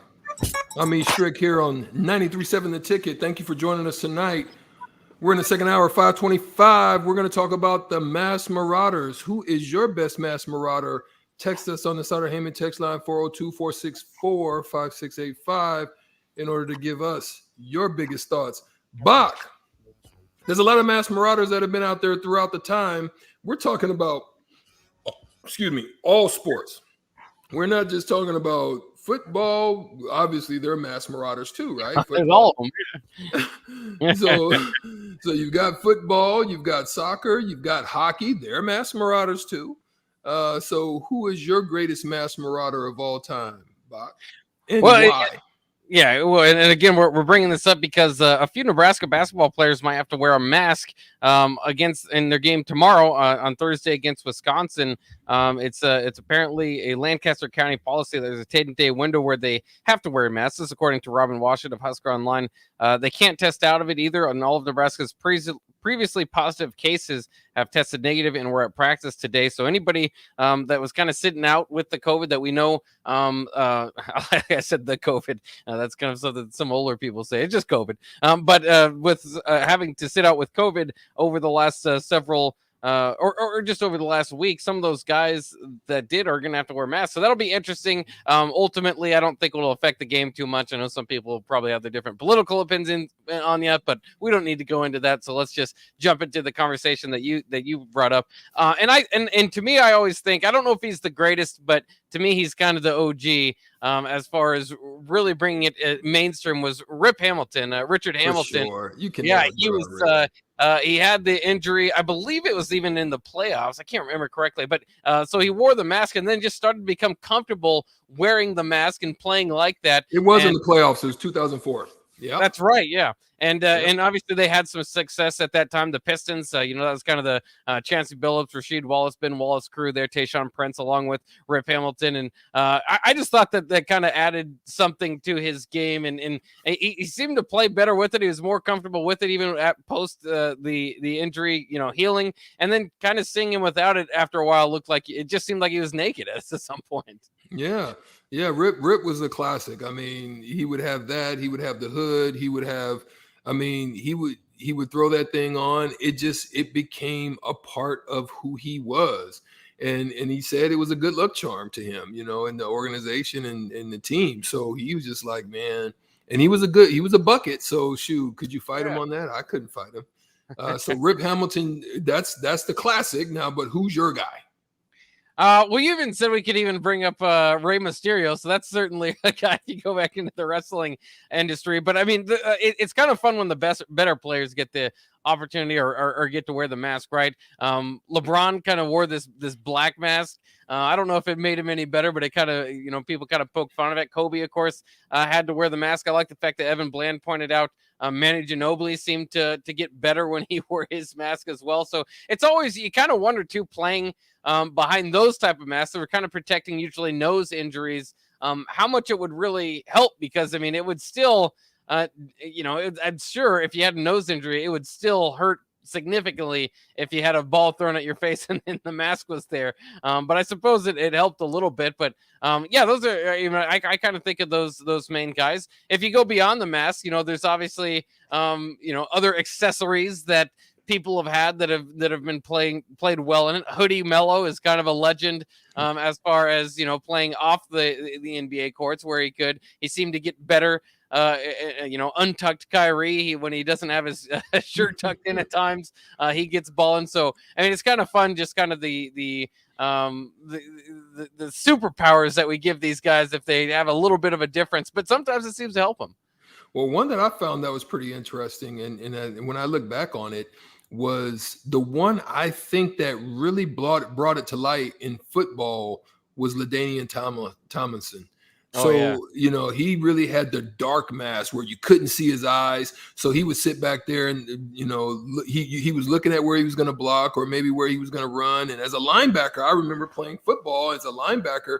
I'm watching little tendencies. I'm watching anything that I can get an advantage to see, any tail to figure out where he's trying to go or what he's trying to block, or if I'm coming, is he my assignment on a blitz or anything like that, right? Whereas LaDainian Tomlinson just would sit back behind the dark mask like Zorro, and then you would have no idea where he was going or what he was going to do. And so, and then they ended up banning it. They ended up banning the dark mask, so you couldn't wear it anymore. So I think he was the one that kind of set the tone for that. And now it just seems like everybody and their mom loves the mask. They love the little thing. And, I think they went through periods of trying to figure out how to make it work, because I think there was periods also where they got fogged up, and they would get fogged up and you would see them trying to scrape the fog off. So there was still some things in trying to figure that out. Of course you've got, one of the guys in the mask. These aren't my best. I'm gonna tell you my best, But one of the guys in the mask that I was very fond of was Wayne Gretzky. I thought he was just a magician out there with the puck and just did his thing and I loved the way that he played the game and he did it at the highest level. He's one of the greatest ever of all time. And then there's people, I'm sure that if Big Sky was on here, would have some debates on that. But that is one of the other things. But my particular guy, are you ready? Drum roll. Yep. My particular guy was Kane in the WWE. Oh, yes, there you go. Kane, through hell, through fire, through brimstone, Kane donned the mask that stuck fear. He struck fear in the opposition. When you hear that music and, when I think at one point, him and Tombstone were like, they were brothers or something, right? Yeah. So you had them two. Kane came from hell and Tombstone would bury you in hell. So it was like there was a good combination. And so the thing about Kane is that, he reminded me of the Texas Chainsaw Massacre guy. So when he walked out there, I just didn't know what the heck was going to happen. He didn't know what lied behind the mask or what he was going to do. And then finally he started taking the mask off. And then sometimes he'd come with the mask on and he would just strike fear in the opposing, wrestler. And I thought that it was a good advantage for him. It worked. It helped him to, elevate and rise to the highest level of the WWE and to become a champion, I think, at one point. And then, so other than any super athletes like the ones LeBrons and, the Tomlinsons and all of them, I think they're the ones that did it best. They wearing the mask. Yeah, and DP chiming in, he brings up another wrestler, Mil Mascaras, one of the luchadors. I think for me too, I'd still have to stick with Rey Mysterio. He was with the colored eyes. Yeah, but they always had matches with him where if I guess with the luchador, if you unmask them, it's a great shame. Obviously, they wear that for their family tradition. I think the professional wrestling milked that a little bit and always have too many of those matches, and so they take it off and put it back on and didn't mean as much. But the first time that a luchador loses that mask, it does mean quite a bit for him. So those guys are kind of fun. Going back to basketball, I kind of forgot because I was kind of looking through guys that I know where you're going. I know where you're going, but I'm going to let you say it. Go.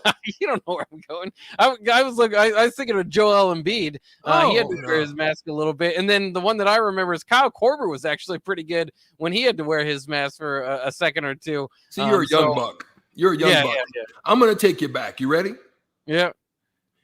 Bill Lane Beer. Oh yeah, the Detroit Pistons. Bill Lane Beer has taken so many elbows to the dome that he had to wear the mask just because he might have gotten one from Kareem. He might have gotten one from Robert Parrish. He might have gotten one the next week from Ewing the next week. Then he might have gotten one from Olajuwon. And then Shaq comes in and drops one down on him. Bill Lane Beer. Yeah, that's always a good one because you're right too. I mean, he was so aggressive. He would probably the guys that he was fighting would like to wear masks at times too. But he was that's a good one. I guess like just kind of going back to Nebraska basketball. Do you think there's a chance? Because we talked about Rip Hamilton earlier, kind of sticking with that. What if Nebraska shoots the lights out tomorrow and I don't know which guy has the mask, but whoever has the mask is the primary reason. You think there's a chance they move forward with the mask? Hey, listen, that would be the funniest little omen, or not omen, but the good luck charm of getting their first win. I'm sure they would probably wear that doggone thing until they lost the game. And that would be crazy if they went on a run and just continued to win games with the mask. Did you ever wear like I'll even do this too if I get like a shooting sleeve or an armband or something like that, and you're kind of going through warm-ups or whatever, and then you take your first like 3 shots or 4 shots and you miss, and then you shed the armband. You don't need that anymore. You blame it on whatever, it's something's off. You shouldn't have tried this new thing. Yeah, I don't think I ever did that. I did wear it for a period. When I think we started wearing them, I started wearing them in Boston with that team. We did 2 things. One, we had the armbands together, so we would wear them on our shoulders. I think Paul wore it on his calf. Kenny wore it on his wrist. I wore it on my bicep. Twan wore it somewhere, and And then there was a stretch of games where we all wore headbands. It was like we all was the head bandits. And we were just rocking the headbands for a while. And I think we went on a win streak, and then all of a sudden we lost, and we tossed them, and then a couple of them continued to wear it. Obviously, Pierce did. So so it was a period of that, man, that we got. Those were the things. We didn't have the sleeves at that time. I think we just had the armbands, and then it carried over to when I was with Indiana. When I was with Indiana, we did have the same thing. So me, Jermaine O'Neal, we had our numbers. So I had my number on mine. Jermaine had his. Al Harrington, with most of those, Jonathan Bender had one. So yeah, we had a group of us that did that as well. Yeah, it's kind of fun to run through those things, because it seems to be, it can be like you said, kind of a team camaraderie thing and band together and kind of have some sort of identifiable look. But I was just like, at least for me, and I see it too sometimes in sports, like it's great until you lose a game or lose 2 games in a row, and then you just blame it on that, and then you're done with that sort of thing for a while. Facts, big facts. Great combination. Did anybody on the text line at 402-464-5685? Does anybody have their favorite Mass Marauder or story that they would like to share before we go to break? If not, we'll get to it after the break. We're going to go to break right now. We'll come back with Hitting the Hardwood with Strick right after this.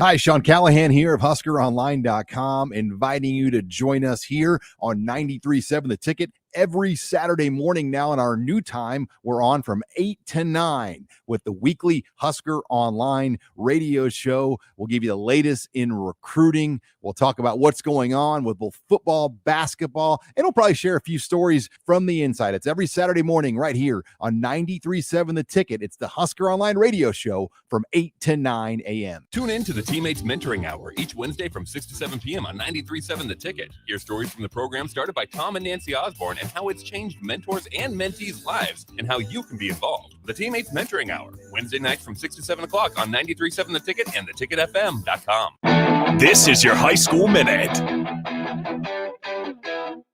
With your Southeast Community College High School Minute, I'm Harrison Arns. In basketball on Tuesday, January 25th, Norris lost to Bennington 49-43. Lincoln Southwest dominated in their game against Fremont 87-45. It was a team effort as 12 players from Southeast scored, Ryland Smith leading all scorers with 17 points.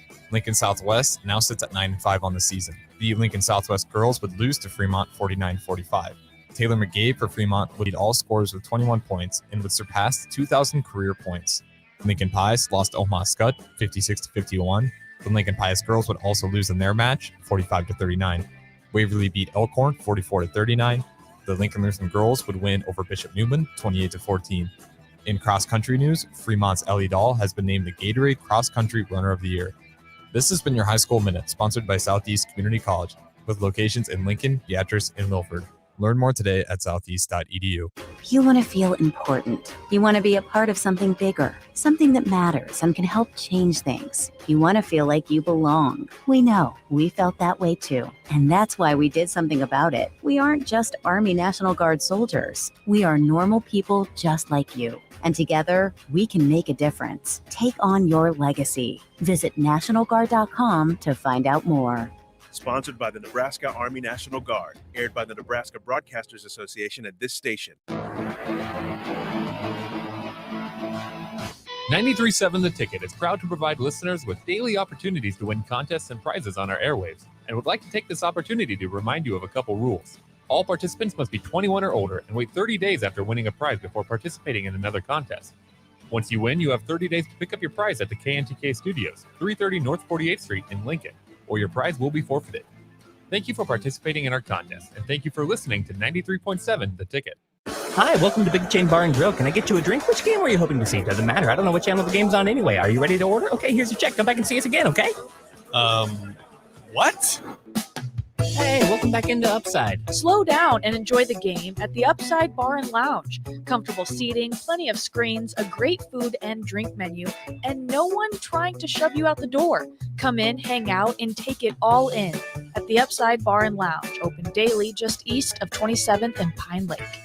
At first, I was really nervous and intimidated by a ring. I wasn't sure what I was getting into. My experience at Starter Heyman was very easy. I felt like I walked out of Starter Heyman with the ring that was going to make her go wow and say yes. I love my ring. It is so beautiful. I absolutely love my ring. I get compliments on it all the time. I always tell them Starter Heyman. Yeah, we would definitely recommend Starter Heyman. Yeah, it was great. We're definitely coming back. Sauter Heyman Jewelers, Lincoln and Grand Island. SauterHeyman.com. 93.7 The Ticket, Fox, KFXL weather. Brought to you by Bryant Air Conditioning, Heating, Electrical, and Plumbing. A mix of sun and clouds this morning, then becoming mostly sunny this afternoon. We'll see temperatures rebounding somewhat to around 37. It will be a little windy, though. Southwest winds gusting over 25. Partly cloudy tonight with a low down to around 24. A mix of sun and clouds tomorrow, not quite as windy, with a high of around 39. I'm meteorologist Tim Wright for 93.7 The Ticket and theticketfm.com. Prescription opioids can be addictive and dangerous. Opioid pain medication took everything that I had. Nothing mattered more than getting my fix. Knowing that it could have been prevented makes it worse. It just takes one. Prescription opioids. It only takes a little to lose a lot. Developed by CDC. Sponsored by the Nebraska Department of Health and Human Services and aired in cooperation with the Nebraska Broadcasters Association and this station. Back to On the Block with Strick and Bach on 93.7 The Ticket and theticketfm.com.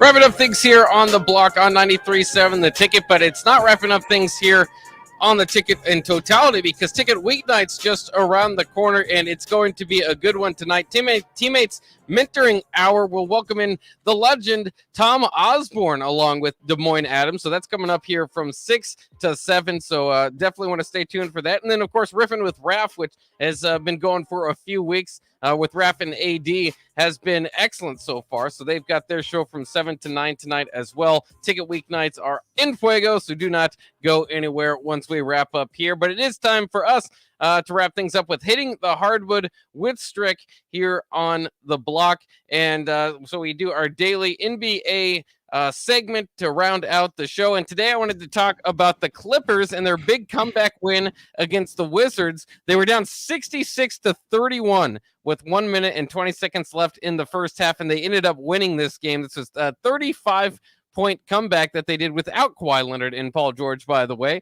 It is the second largest comeback in modern era. The only one beating that was a Utah Jazz overcoming a 36-point deficit against the Denver Nuggets in 1996. It's kind of funny. Reggie Jackson was joking that they were right where they wanted to be when they were down that far. And I always find it very entertaining because when you do make those comebacks, you get those stories from the sidelines of the team leader walking around saying, "We're not out of it. Here we go." And I think I could be wrong, but I think that happens every game, regardless of whether you come back or not. The team leader is supposed to do that, but when they do that and the comeback happens, then we all say, "Oh, what great leadership it was there." But altogether, I mean, how surprised are you to see that big of a comeback in the NBA, or does it make more sense here in the 3-point era to start seeing a lot of these comebacks? Because I mean, I'll do that too. If I see a second quarter score, my team's down 18 or up 18, it doesn't seem to mean a whole lot because teams can go on those stretches and get right back into it. But I will admit, 36 and 35 points is a bit different. I'd probably at some point feel like I'm throwing in the towel there. I mean, I think I'm dumbfounded, really, to be honest. I'm dumbfounded.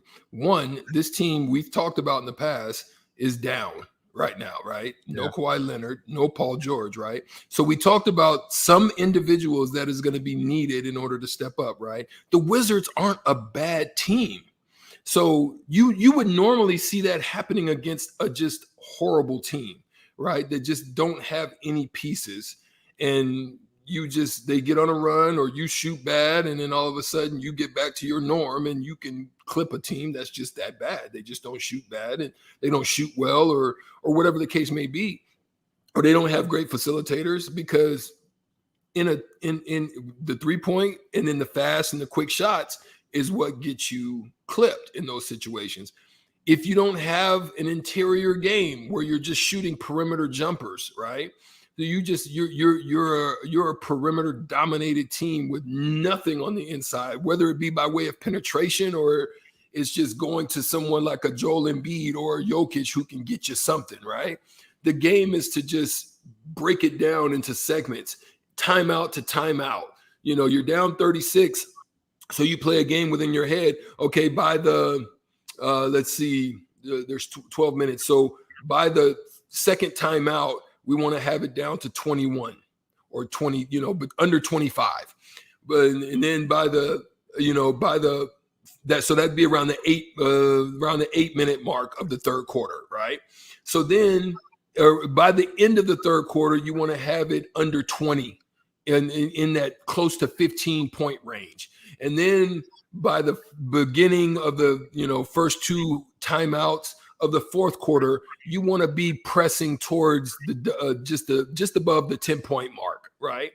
That's the goal. So you would have those conversations in your huddles and in those discussions about breaking it down into segments. Don't get too big-eyed and trying to just knock it down. You can't knock it down with 1-3, but a combination of rebounding, securing balls, taking opportunities, running breaks, getting good shots, and then taking advantage of the shot clock, and then make sure you rebound and get fouls, and maybe they'll miss some. A lot of stuff's got to go your way in 30 points of a lead, right? So my thing about the Clippers situation is them being down. We have been talking about who on this Clippers team that they just want to kind of hover until they can get, they're not going to really get Kawhi back until real late if they get him. But getting Paul George back and getting back to more full strength, right? What are they going to have to do? They're going to have some players to step up. Who are those players going to be? They just got Kennard back, for a little bit. They were just kind of putting some more pieces back. So you have Amir Coffey that goes for 29 and 37 minutes, 3 for 9 from behind the arc. You have Luke Kennard, who ended up hitting the big shot, the big three-pointer with 1.9 seconds left to clip you by. Well, not only did he hit the three-pointer, he had a 4-point play. So the 3 was to tie. So now all of a sudden you gave him the extra one because you probably slipped a foot under, i.e. Zaza Pachulia or Bruce Bowen, and then now he's shooting 4. Now at that point, Luke Kennard goes for 20, Terrence Mann and Isaiah Harston go for 16. So you're getting great balance, and then they're finding their way to get back into it. Plus, with the help of shooting phenomenally from the free throw line, they were 27 for 31. Those are the things you have to do. You have to stay in attack mode.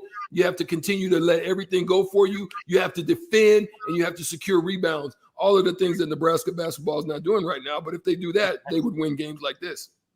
Yeah, it's fascinating. I see some of the stat that I found because they made that comeback there, and it really had to wrap up within the final minute or whatever. And so they did. I guess ESPN Stats and Info had this about the game, said teams were 1 and 16,239 over the past 20 seasons when trailing by 7 or more points with under 20 seconds remaining in regulation. And the Clippers were able to pull it off, like you said, with some 4-point play magic, some missed free throws from Kyle Kuzma, and just Kennard going crazy. So it's really cool to see. But the other thing too is you start to think, as Tyronn Lue, this team has already come back from 24 points this year, from 25 points this year. We know about his record in the playoffs, always coming down from 3-1. It's great to be the guy that can resurrect a team, but you start to wonder what's the problem? Why are they always getting buried, whether it's in an individual game or a playoff series under Tyronn Lue, to have to rebound in those games? I could see it in the playoff series where it's the adjustments and coaches and the coaching things being made, because those are huge deals in playoff series, the matchups and the adjustments that you make there. But in these games, you have to wonder too. It just seems to be a common theme for him. I have no clue. There's nothing I could say to you that would, but it's actual factual. You can go back and look at it, and it happens regularly, right? I just hope that it doesn't have anything to do with the staff, because maybe it's it could be you're coming off of 5 and 7, right? 5 games in 7 days where you play a one game and you play a back-to-back. Maybe it's the 4th game out of the 5, or the 3rd game. No, maybe it's the 3rd game out of the 5 where you hit a back-to-back, you take a road trip. The road trip isn't close. So you arrive in the city at 3 a.m. Boom, you wake up, you got shoot around or you got film. Then you got to go and play the next day. You're kind of weary-legged. You're kind of, travel weary. And then a team ends up jumping out on you a little bit that you're just hoping to kind of coast and, stay within it. But you're not at full strength, so you can't do that. You're not. So I don't know the dynamics of that particular situation and how that works. But it could be something like that. That's something that could be a part of that formula, is that you just kind of you're hoping you got a chance to beat this team. You just want to kind of coast in the beginning of it and then finish it out. And then you end up having to play. So what I'm interested in Bach is what their next game is going to be like, when that is, and what they're going to look like in that next game. Because they expended I guarantee you they expended a tremendous amount of energy trying to do that. Oh, I bet they did. But also, it is also give a tip of the cap to Tyronn Lue for the adjustments he made at halftime. He didn't go with his starters in the second half and ultimately didn't play 3 of them at all in the second half. He went with his bench for that comeback, and as they were going and kept going, hungry he stayed with them. Hungry, baby. I'm trying to get that next contract. I'm trying to get that next 10-day. I'm trying to get it, baby. So I'm going out here and scrapping. And they hungry. That's what a hungry bench will do, baby. Like hungry hippos. Let me eat something. I also wanted to get to this. The NBA has a new format for its Rising Stars at All-Star Weekend, featuring 4 7-player teams competing in a 3-game tournament, each game having the final target score. So they have different, like 50 or 25 points or 75 points that they have to get to. They're different for each of those games, but the 28 players would include 12 rookies and 12 sophomores, and for the first time, 4 G League players. Do you like kind of the switch up? I like how they kind of they changed these things up for All-Star Weekend from time to time just to keep it fresh. And I think this could be interesting. Have a little bit of a 3-game tournament with all the young guys. I think that'd be cool, but I also think I would like to throw in the 4-point. Oh yeah, the 4-pointer. Why Throw not? the 4-pointer in there. Why not? Right? Throw the 4-pointer in there. See what kind of range somebody's got, and who's got the sack to shoot that thing. I'm going to ask you as a player, because for me, the worst part of All-Star Weekend, and people have their different. It's whack now compared to how it was. I mean, they used to get after it in the All-Star game. Oh yeah, it was good to. It was like, yo, I'm coming to spank that tail. But now it's just like, whatever. No defense, just highlights and all that stuff. I wouldn't even. It's tougher to watch now, especially the game. But for me, the worst one is, and maybe it's kind of fun at times, but the Celebrity All-Star Game. That's fun. That one? People that's like that fun. I like that. I think that's fun. That's a good one to be a part Usually of. it's like there's like 3 or 4 celebrities I know, and then guys are like, oh, I got to look up this celebrity. I have no clue who that is. Yeah, that's a fun thing. It is cool because you do get to see some of those guys. And you're surprised at how good at some of them play, Bach. Like Jamie Foxx and like Justin Bieber, guys like that. They can actually play a little bit, Yeah, So it it's is cool. surprising. You get to separate those, and then some of them can't play at all, and you really you lose some respect for them that you thought that it could at least dribble the ball or do a simple pick and roll or something like that, but they just can't seem to figure it out. But I like how they mix in former NBA All-Stars in there as well, just so you can kind of compare there. But that'll do it for us here on the block. We are at the end of our allotted time, but we are excited. We're going to stick around and listen to Ticket Weeknights tonight. We've got a big one coming up here on the Teammates Mentoring Hour. Des Moines Adams will be joined by Tom Osborne, of course, the greatest coach of all time here at the University of Nebraska. So that will be exciting. Also, Riffin with Raph and AD will be following them from 7 to 9. So Ticket Weeknights, you're definitely going to stay tuned for that here in the next couple of hours. I'd like to thank Evan Bland for joining us of the Omaha World Herald earlier. For all you guys for listening to us and hopefully being entertained by us. Thank you to Strick out there for another excellent show. And we'll see you guys tomorrow. Don't go anywhere. Ticket Weeknights is up next.